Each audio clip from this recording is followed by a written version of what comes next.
My name is Andrea Leland. I am the chair of the Special Benevolent Fund Committee, and I am calling to order this July 16th, 2020 meeting at 2:04 p.m. Before we begin, I need to read a statement due to our meeting being held remotely. The open meeting of the Board of Trustees of the Special Benevolent Trust Funds is being conducted remotely, consistent with Governor Baker's executive order of March 12th, 2020, due to the current state of emergency in the Commonwealth due to the outbreak of the COVID-19 virus.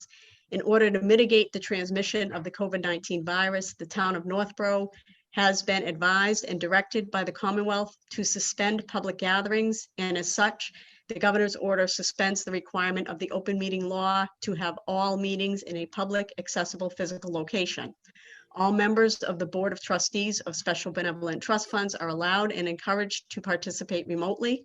The order allows the Board of Trustees of Special Benevolent Trust Funds to meet entirely remotely, so long as reasonable public access is afforded so that the public can follow along with the deliberations of the meeting. The public is encouraged to follow along using the posted agenda unless the chair notes otherwise. The members of the public who wish to view the live stream of this meeting may do so by going to Northborough Remote Meetings on YouTube via the link listed in the agenda. Ensuring public access does not ensure public participation unless such participation is required by law. This meeting will not feature public comment. With me are the other committee members, and please respond so that we know you can hear and view this meeting. We have Marcia Roman. Present. Karen Skopetsky. Present. And we are also very fortunate to have the following town staff in attendance. We have the Director of Family and Youth Services, June David Force. Present. Counselor with the Family and Youth Services, Ayako Reish. Present. We also have Financial Director and Town Accountant, Jason Little. Present. Director of the Senior Center, Liz Triak. Hi, Did I present. say that appropriately? Okay. Triak. Triak, all right. And we are honored to have with us the Executive Director of the Interface Program, Margaret Hannon. Margaret, can you unmute and just say that you are here? I am here. Thank you. Thank you. Thank you. All right, so we will begin with the first item on the agenda, which is the review of the March 11, 2020 minute meetings. Have the other committee members had a chance to review those minutes? Yes. Yes, I have. Yes, and we have to take a vote by roll call. So Marcia, do you have any changes to the minutes, or would you like to approve them as they are written? No, I approve as written. And Karen, do you have any changes to the minutes, or would you like to approve them as written? I approve.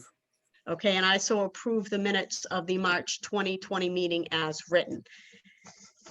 Next on the agenda is the discussion of the request by June to fund the William James College Interface Referral Service. So I will pass this over to you, June.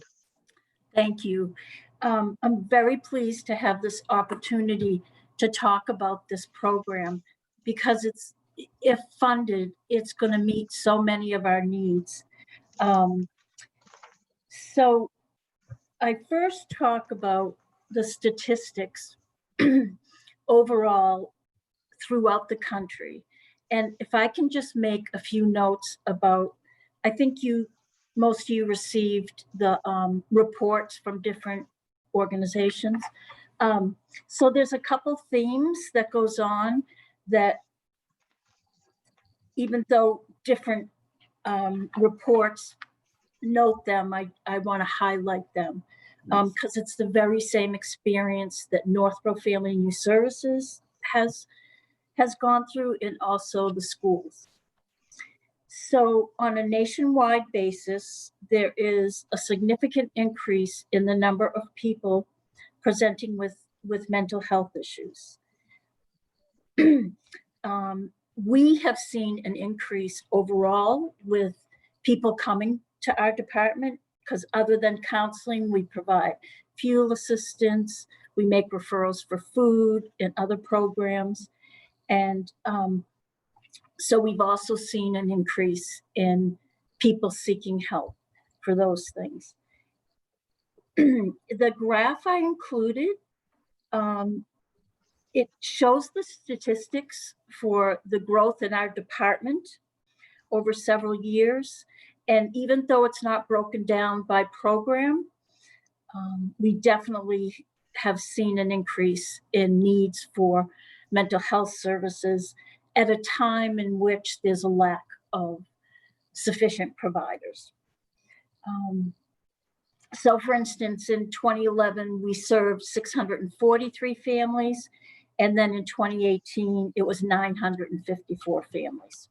So our statistics speak to that. In the Mental Health in America report, they talked about the support that's needed for mental health services. And they talked about the unmet need for youth and adults for getting therapy.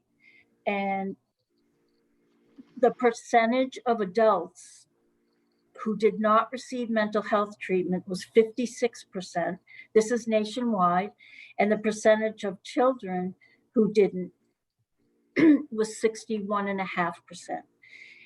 The ratio throughout the country of clinicians and providers is 504 to 1.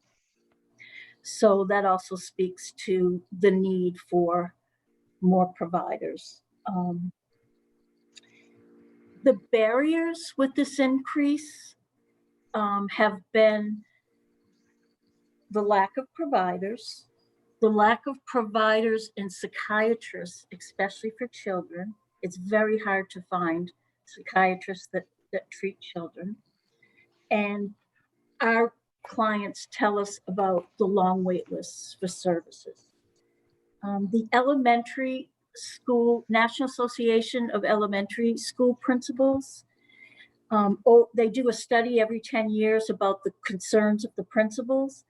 And this last study showed the number 1 and number 2 concern was the increased number of students presenting with emotional problems and student mental health issues. We hear this from the schools in Northborough. In fact,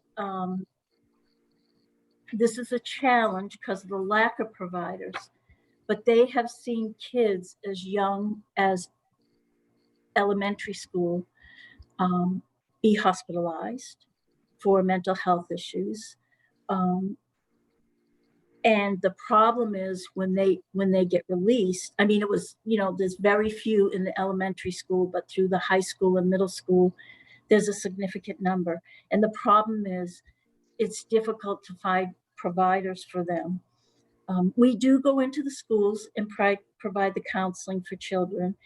And that really helps in terms of families who can't get their children to appointments in the office. And for those cases that we work closely with the schools on. But there's myself full-time, and I have a lot of administrative duties. Ayako Rish, who's with us today, she's a part-time counselor. And we have a office assistant, Kate Gonzalez, who takes care of a lot of the case management issues.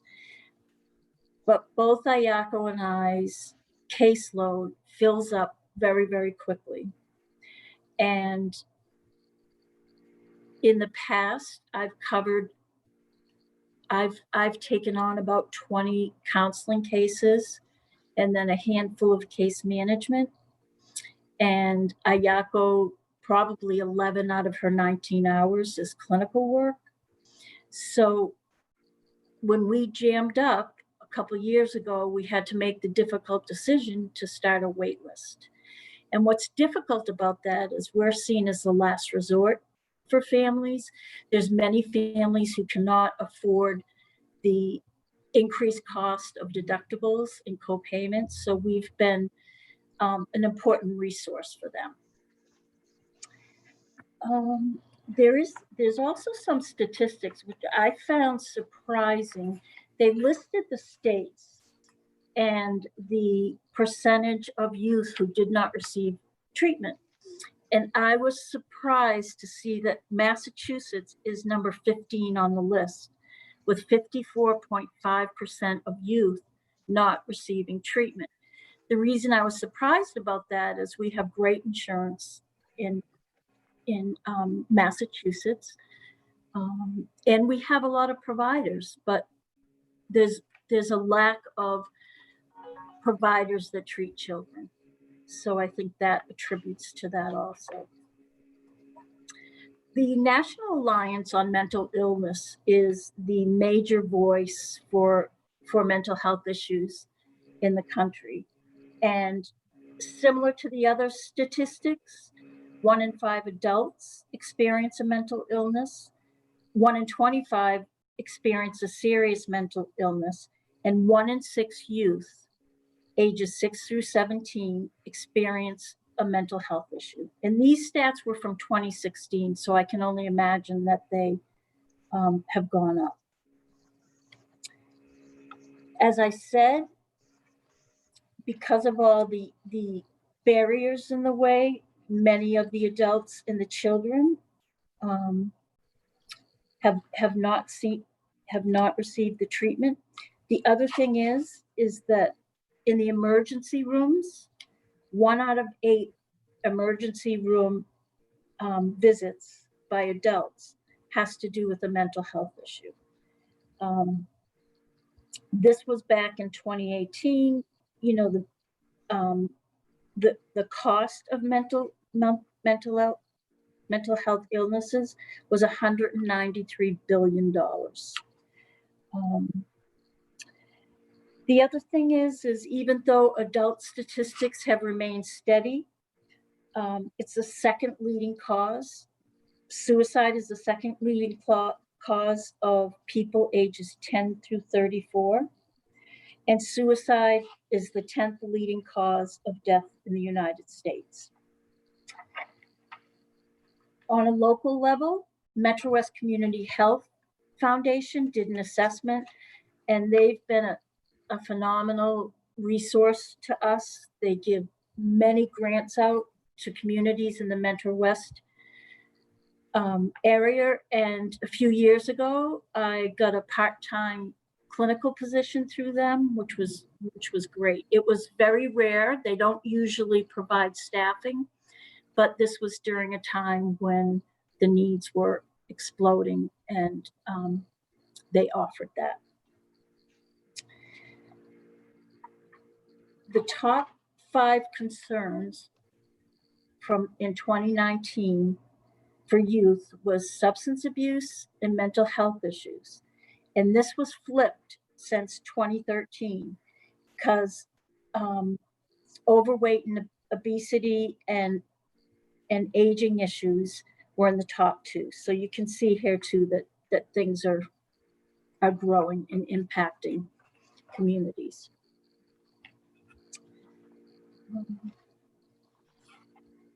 And then finally, this has impacted our department because we've had to make some difficult decisions over the past couple of years to start a wait list. You know, the good news is we have a good reputation out there, but the bad news is with more and more referrals, we just can't keep up with it. We will help people try to find a counselor. And what we'll do is find out what their insurance is and look for providers.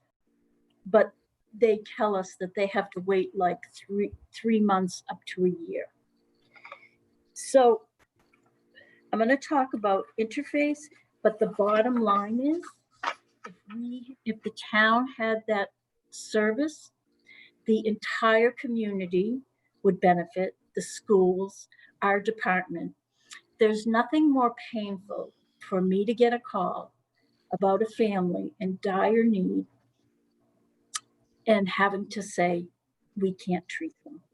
And the schools and the community have relied on us a long time. So for me to have another option in which I can say to families, you know, we can't take you on right now, but we have this wonderful service that, and this is key, Interface is able to find a clinician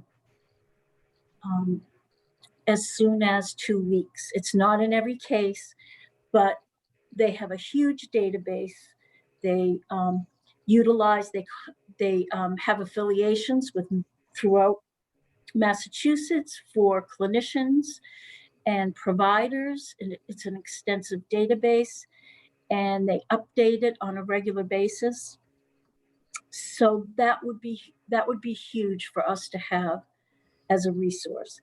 In addition, if we contract with them, anyone in the town can call them for help. So it doesn't have to go through us. It doesn't have to go through the senior center. So that also is a wonderful, wonderful benefit to have. I meet on a regular basis with other youth and family services departments, and many of them, several of them have a contract with Interface. They are very, very pleased with it. They also feel like it gives them a relief to know that they can refer people to the program, because most of the youth and family services departments are pretty small in staffing. So I'll talk a little bit about what Interface can do. So overall, it's a mental health and wellness referral helpline. So as I said, anybody can call Monday through Friday, 9 to 5. They will be assigned a resource and referral counselor who will help them to navigate finding a provider. And as I said, they have an extensive database of providers. Just over the past year, our department had 28 families and children who are on the wait list. So this will absolutely provide relief for our department to know that we can refer people there. So when the resident calls and they get hooked up with this counselor, the counselor will stay with them through the process and until they find a clinician, or even if they'll follow up, and if it's not a good fit, they'll work with them to find a different one that might be a better match. So just as an example, the communities that have this is Westboro, Westwood, Acton Boxborough, Chelmsford, Concord, Holden, Holliston, Littleton, Lunenburg, and there's plenty more, but I was looking for ones that are close to us. Medfield was another one. So when we all meet, they talk about it. And the other thing is you get a very extensive report from them. So we'll be getting the data back from them, and the contract, the cost of the contract would be, you have to do a 2-year contract, and the cost would be $16,000 a year.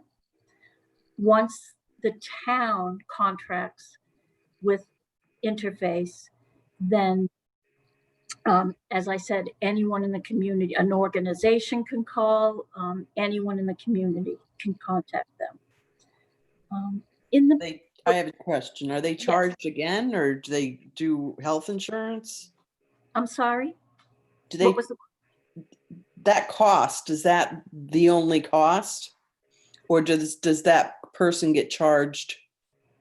They go through their insurance. Okay. Yes. So that's for the contract, the town, to be able to contact them. So not everybody can just call. You have to have a town contract. And then if you don't have insurance? Well, some of the people will be referred back to us. And maybe Margaret could speak to that a little bit, because on that end, I'm not sure what happens. Sure. So what we'll help them navigate getting insurance, because that would be the best solution for individuals. But yes, as June says, we would then refer them back to the town. What is been helpful from the town reports that also have a youth and family services is that when we need to refer the client caller back to the town, it's become much more of a partnership.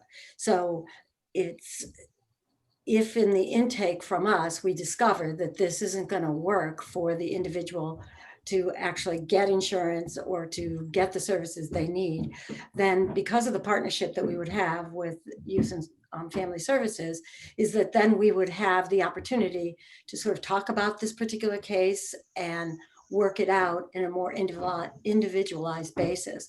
And I think that that's, June, probably what you learned from some of the other of your colleagues, that the referrals that do come back are ones that are very targeted and absolutely the right ones that need to be within Youth and Family Services. So there's, Do they take Mass Health? well, if that, yes, You if, take Mass Health? well, we aren't the providers of the service. If Okay. the individual caller has Mass Health, we know how to help them get a Mass Health clinician. Is that it? Which has really been a problem for us because there's not that many providers. Not many people will take Mass Health. And,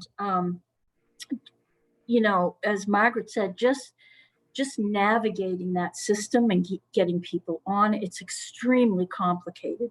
So to have a partner who can help them with that is tremendous. Right. But that's been a challenge. There's either a lack of Mass Health providers or, again, long wait lists. Right. So how do people, you say you have this network within the Friedman Center, so to speak. Do providers pay into that to be part of your network? No, we don't. And that's purposeful, that we don't have providers pay to be on our database. With providers not paying, then we have a more diverse database. Any clinician out there has to make their own financial decision about how and if they'll join referral services. And Interface has a long history of not charging purposefully. We're part of William James College, we're a nonprofit. So the benefit of being part of a school of psychology is that we're able to keep our costs low. And this isn't about sort of benefiting from the revenue of this. This is about doing good, if you will, and also having the opportunity for our students who are graduate students of psychology to also learn what it's like to be in this role. Because as June can attest, and I'm sure Ioka can too, is that your job as a clinician often becomes referral. Yet when you're in school to become a psychologist or a mental health counselor, you don't always learn that side of the business, if you will. And it's a very important side of the business. So that's one of the benefits that William James College has for us having this service. I'm wondering if I answered your question. You did, because I'm just seeing, so you were basically just a network of providers where if a family in Northborough calls June and obviously there's this great need and June just can't get to it, you would be the resource. They would call you and say, this is the situation that I'm in, this is the type of insurance I have. So you basically do all the research to try and match them up with a provider. So it's freeing up June and her group to do that. My question would be if someone in Northborough is looking for someone, and June has already run into this problem with there's so few clinicians and mental health experts within the area, how are you going to provide more assistance without making these people who now are struggling go further than a network that is reasonable for them? Right. So what June is describing in terms of lack of providers is absolutely true within the country. Yet at the same time, there is many clinicians this isn't the business they're in of doing the matching. So it's really it's an art and a science to do the matching. So Massachusetts has the highest number of licensed clinicians out of the entire United States. Not all of them take all of the insurances, yet over the years, we've become very expert at insurance and at matching and in finding every provider out there, looking under every rock, I sometimes say, that Sure, I'm sure June could do that work if that was what she did all day long. Yet this is what we've discovered in creating this program since 2007, is that this is actually a role in the world, that this is a full-time role, because the individual who calls, they don't want to have to tell their story to Right, and right. individuals. So that's the work that we do. We make the calls to all the providers, and until we have the match where the provider takes their insurance, has an opening, is an expert in the particular issue that's presenting, and is located in the area that's convenient for the individual, we don't pass that match on. So I'm sure that at times June would have to give just a name that they took the insurance, but probably didn't have the conversation with the provider about, yes, this looks like this might be an expertise of yours, yet do you want another particular case on your caseload that has this presenting issue? And so we do a therapeutic intake that allows for us to understand what the presenting issue is, so that when we talk to the provider, our referrals are very well matched. And that's why we have clinicians on our line as the resource and referral counselors. And Okay. although we would love to be able to do that, that is fantastic, because, you know, we can all imagine what it's like to reach out to get help. And like you said, Margaret, tell your story that's very emotional. And then the person says, well, you know, we'll put you on the wait list. That's a huge piece of this. Right. That would So be It's very extremely- timely. It should be noted that each referral takes 3 hours from start to finish. Oh. So that's an average. It's not all in one day.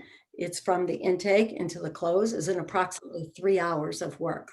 So if June and Ioko get 4 of those a day and they had to do all the matching process, that's what they would do all day. Okay, and so you're saying, based on the service, that you are basically alleviating what June has presented as the 5 barriers, which was, you know, insurance problems, lack of coverage, long waits for appointments, the cost of care, and all of that. You're basically saying we can guarantee that we can get you an appointment within 2 weeks, rather than if I call up and speak to a clinician and they're putting me out for a month, you're going to be able to get, if it's me, in sooner than if I did this on my own. Yes, yes, because that's what we know how to do. I get worried about using the word guarantee. I appreciate that. Yes, okay. All right, so I Okay. don't want that on record, guarantee. No, that your track record is that you have more success Yes, in matching the people. I appreciate that. thank you. I Yeah, but- had a few other questions, and I'm sorry that No, go I'm monopolizing this. I looked at the website, and Northborough is already listed on there as a community that uses your services. Why is that? Well, again, going back to that we're a nonprofit and we're out to do good. When COVID-19 hit us all, what we made the internal strategic decision to do is to allow those communities that were in discussion with us already to have our service for free for a short period of time. And that's just what we knew, that the need was going to look like a tsunami of mental health issues during this. And we made that strategic decision that it would be important for us to do as much good as we could. So when did the town of Northborough start speaking to you about this I'm not assistance? gonna It remember was those. quite a while ago. Okay. Yeah, it was probably late in 2019. And another important point here is that our town manager, John Kader, is in full support of this. And it was going to be in the budget. And then the town had to make some very difficult decisions to furlough and lay off some staff. So they had to come up with some money somewhere because of what's going on with COVID. And that's the piece that, one of the things that had to get cut. Okay, all right. And Margaret, you had indicated that since 2007, Yes. it has been in. And based on what you have on your website, there's about 60 municipalities Yeah. that have joined. So there's about 350 municipalities in Massachusetts. Are they reaching out to you? Are you reaching out to them? How are people getting connected to you? Mostly people are reaching out to us. Besides the 1/5 of the communities within the Commonwealth that we serve, we also have 4 state initiatives that we serve. So that's why we are able to have a very extensive database as well. So we're pretty well known within the Commonwealth of Massachusetts for the work that we do. And others who do this work, we're just like June is in a network of individuals who are part of youth and family services. We have those same connections with other services and the Department of Mental Health and working with the substance abuse helpline as well. So One thing I wanted to mention is several years ago, for the first time, I took an intern from William James College. no, I didn't know. Yes, I did. And she was fantastic. It worked out really well. But what I want to say, I've dealt with many, many colleges and universities. They were unbelievable to work with. They also have, it's a PsyD program, a doctorate in psychology.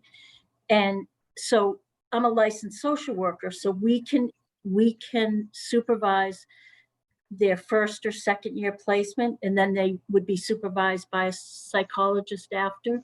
But they were so easy to work with. And they had this meeting at the end of the year where I was invited. The intern's new placement was invited. The intern brought along a colleague, and there were several professors. And I was so impressed with this whole process of the transition, because I got to speak to the new placement. And this year, actually, I was on the other end of it because we're taking another intern from there. But I can't say enough about the college and our experience with it. Well, thank you, June. You're welcome. I didn't know that she did that, so I didn't pay her. Yeah.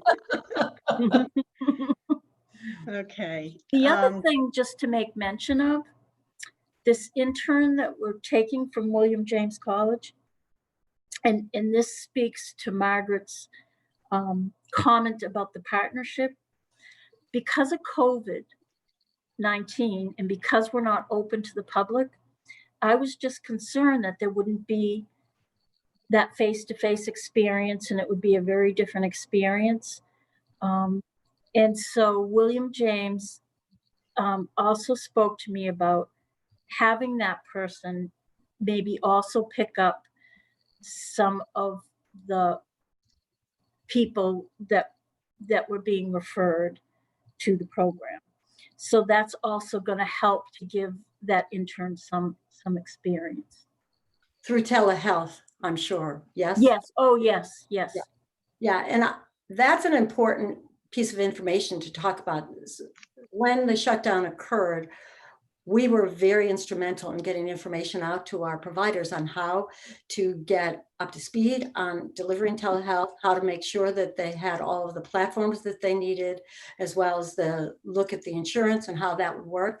And I must say that the report back from providers is much better than they thought about delivering services via telehealth. And as a result, we know that telehealth is around to stay. With it, prior to this, insurance companies were not all insurance companies were reimbursing at the same rate as face-to-face. And that was why some providers were not keen on becoming telehealth providers. Yet it also speaks to what was asked earlier about uncovering providers. So telehealth will provide opportunities now for an individual whose particular presenting issue, the location may not be great, but the match is great with telehealth. Then see a provider that's not local, That's yet has expertise. And the stigma, if you will, that was around telehealth is now being erased. And that's going to be a very good thing for access to care. Mhm. Right. On average, Margaret, and I may be asking you a question that you can't answer. In your experience, how many referrals have to come back to a department like June's because of, inability to get health insurance or inability to find a match? Yeah, I don't know the exact data. I would have to look at one of the particular communities that also has a youth and family services, and we would probably have to, it would be and if Tanya, who is the person who usually does this, she's on vacation, she's my community outreach person, she would probably have to go through looking at many cases within a town and see if they went back. Yet, I would assume, since June, you did call all of your colleagues and find out whether they felt like that was a partnership or not. If it felt like it was burdensome, you would have heard Yeah, that. I didn't hear that was an issue. I think it would be difficult if we're full, but what I'm thinking of is a lot of these people also have case management needs. So, basic needs like food and fuel, and we could connect with them on that level, and maybe even with the intern sort of have be able to give some support along the way until another clinician is found, if both Ayako and I are full. Yeah. Thank you for bringing that up, June, because I have heard of that being a particular case study in one of our other communities where it became, like we were talking about before, a partnership where there was a bridge in services while the wait list was going along. And June and Ayako are clinicians. The individuals on our line are clinicians. So there's what we call often counseling through the match. So counseling to the match, if you will. So the person who is with the presenting need is still having the opportunity to have a connection with a clinician, but yet having started maybe their therapeutic alliance that would become their long-term clinician. Okay. And what happens after the 2-year contract has been reached? Is it another 2 years, or is it year to year? It's every 2 years. You sign a contract Okay. for 2 years, and we bill though yearly. So to begin, you pay the 16,000, and then Correct. following June, you receive your invoice for the next 16,000. We have a very strong track record of not having communities end their contract with us. So that speaks to the fact that it's doing very well and has an impact on access to care within our communities. Okay. Anyone else have any questions or input? No? Does the committee feel they have enough information to take a vote on this matter? Yes? Okay. I do, yeah. All right, so we have to do the votes by roll call, if I understand this correctly. So in the matter of supporting the funding for the William James College Interfaith Referral Service as remarkably brought forth by June Davis Ford. Marcia, how do you vote on this matter? I support the issue. Okay, and Karen, how do you vote on this matter? I support the issue. Okay, and I also support this issue to provide funds from the Benevolent Fund Committee to approve a 2-year contract for this service. I think it is something that every municipality needs, and I am so happy that there is a resource out there available. So thank you, Margaret, for your time. June, wonderful presentation. Thank you. Thank you, Andrea, and thank you, everyone. Thank you so much for being here. Some of Yes, those thank you. questions I couldn't have answered. Well, actually, I'm thinking to myself, y'all, I might be trying to recruit her. She did a pretty darn good job. June did an excellent job. Yes, she did. And also, thank you to Jason, because Jason, the finance director, suggested that I invite someone from Interface. And that was brilliant. Yeah. That was very smart move. Very Thank you. helpful.